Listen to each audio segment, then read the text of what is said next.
Alors aujourd'hui, on est à un procès très spécial.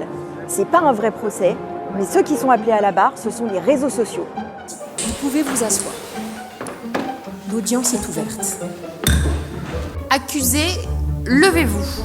TikTok, Facebook, Instagram, WhatsApp, Snapchat, LinkedIn, X, peut-être bien d'autres.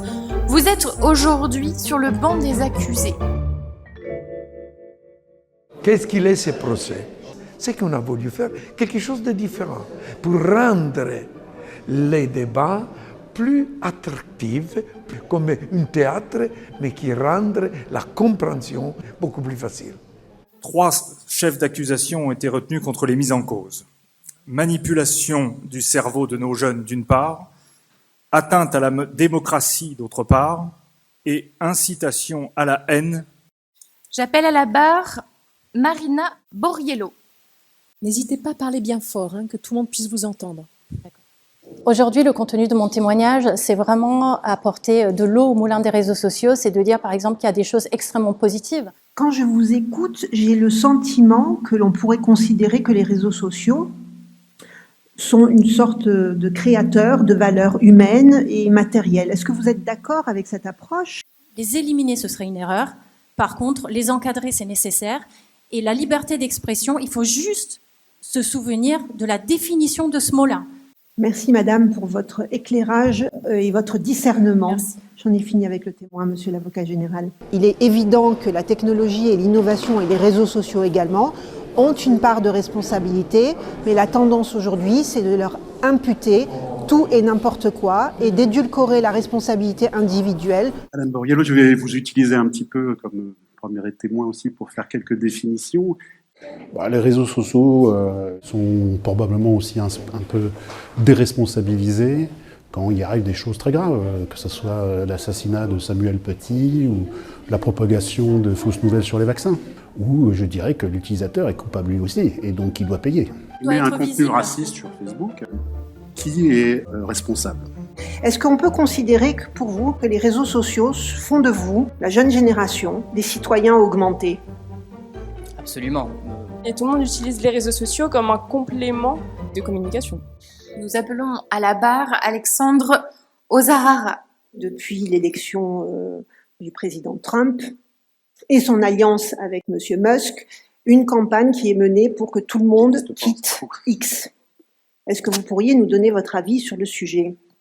Et en moi-même quitter X, j'aurais du mal à vous donner les points de détail, mais si je comprends bien en tout cas, clairement, on est harcelé de propos clivants, polarisants, qui nous donnent l'impression qu'on vit dans des réalités qui sont différentes de celles qu'on connaît.